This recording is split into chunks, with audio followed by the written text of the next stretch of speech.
आवाज दो, आवाज दो। जो पीछे खड़े वो भी एक है, एक बार कह तो दो कि हम भी आपके साथ हैं। भाई आवाज तो आ ही रही होगी, ये तो हमें पता है आपके साथ। फिर से बोल रहा हूँ, आवाज दो। बहुत बहुत धन्यवाद। आदिवासी परिवार के द्वारा आदिवासी स्वाभिमान दिवस जननायक बिरसा मुंडा की जन्म जयंती पर सर्वप्रथम आप सभी को हार्दिक जोहार, अभिनंदन। मंच पर विराजमान आदिवासी पुरखा संत श्री गोविंद गुरु, राणा पुंजा भील, क्रांतिकारी जननायक बिरसा मुंडा, टंटिया भील, डॉक्टर भीमराव अंबेडकर और जयपाल सिंह मुंडा, इन महान पुरखाओं के संघर्ष की बदौलत आज आप और हम सभी इस पवित्र धरती पर बैठ पाए हैं। ये एक सामाजिक मंच है और सामाजिक कार्यक्रम है। इस सामाजिक कार्यक्रम में सभी तरह के लोग, आप सभी यहाँ आए हुए हैं, चाहे राजनेता हो, चाहे आप सामाजिक कार्यकर्ता हो, सभी वर्गों के लोग आपके बीच में हो सकते हैं। आप सभी का आदिवासी परिवार की तरफ से मैं हार्दिक जोहार, अभिनंदन करता हूं। सब साथियों, आदिवासी परिवार के बारे में मैं कुछ बताऊं उससे पहले थोड़ा सा ये बताऊं कि हम जिस लिए एकत्रित हुए हैं, बिरसा मुंडा, उनके बारे में हमारे पूर्व वक्ताओं ने भी यहाँ पर काफी बातचीत की और अपने उद्बोधन के माध्यम से आपको जानकारी भी बताई। साथियों, आदिवासी परिवार की विचारधारा थी, वो विचारधारा है जिसकी बदौलत आज सभी तरह के वर्गों के लिए, न केवल राजस्थान, मध्य प्रदेश, गुजरात, आपका पूर्वांचल, देश के हर राज्य का जो ट्राइबल है, जो आदिवासी समाज है, वो आज आदिवासी परिवार की विचारधारा की बदौलत एक होता नजर आ रहा है। उससे पहले, आदिवासी परिवार की विचारधारा से पहले इतने बड़ी संख्या में लोग एकत्रित नहीं हो पाए थे। पहले भी संघर्ष हुए हैं, हमारे महान पुरखाओं ने संघर्ष किए हैं, लोगों को एकत्रित किया है, लेकिन उनको सफलता नहीं मिल पाई, बड़े स्तर पे सफलता नहीं मिल पाई।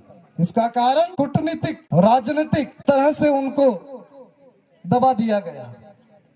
लेकिन फिर भी उनके संघर्षों की बदौलत ही आज हम लोग एकत्रित हो पाए और उनके ही संघर्षों के परिणाम स्वरूप हमने उन्हीं की तकनीक, उन्हीं के कहने, उन्हीं की परंपराओं को आगे बढ़ाते हुए एक आदिवासी परिवार नाम की एक सोच विकसित करी।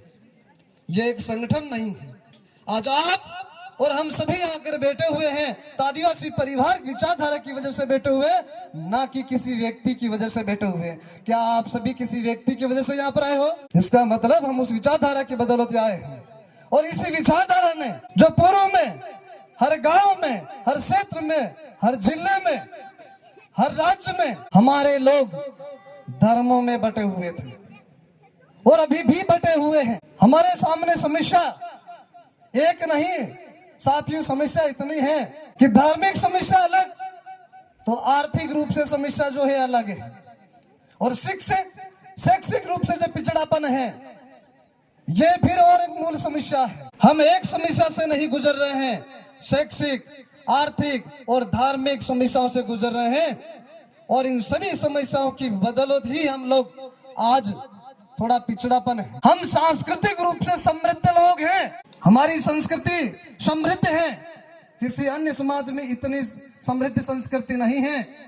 हमारी समाज की जो संस्कृति है वो समृद्ध है, लेकिन हम धार्मिक रूप से कहीं न कहीं एक दूसरे में बट रहे हैं। अब आप समझ रहे हैं कि ये धार्मिकता, हमारे लोग धार्मिकता में जाते क्यों हैं? क्यों आखिर नागपुर के लोग जैन बन जाते हैं, और क्यों आखिर महाराष्ट्र के लोग मुस्लिम बन जाते हैं, और क्यों आखिर अलवर के लोग मुस्लिम बन जाते हैं, और क्यों आखिर कुशलगांव गढ़ी साइड के लोग, या फिर हमारे भी प्रतापगढ़ के आसपास के लोग, कुछ लोग, सब नहीं, कुछ लोग और कुछ गांवों में ईसाई भी बन जाते हैं।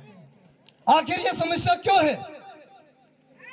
और यहाँ जो बेटे, हो सकता है हम लोग भी हिंदू मानते हैं अपने आप को, और कई सारों ने डॉक्यूमेंट में लिखा भी है, तो हम सभी अपने आप को धार्मिक कहने लग गए हैं।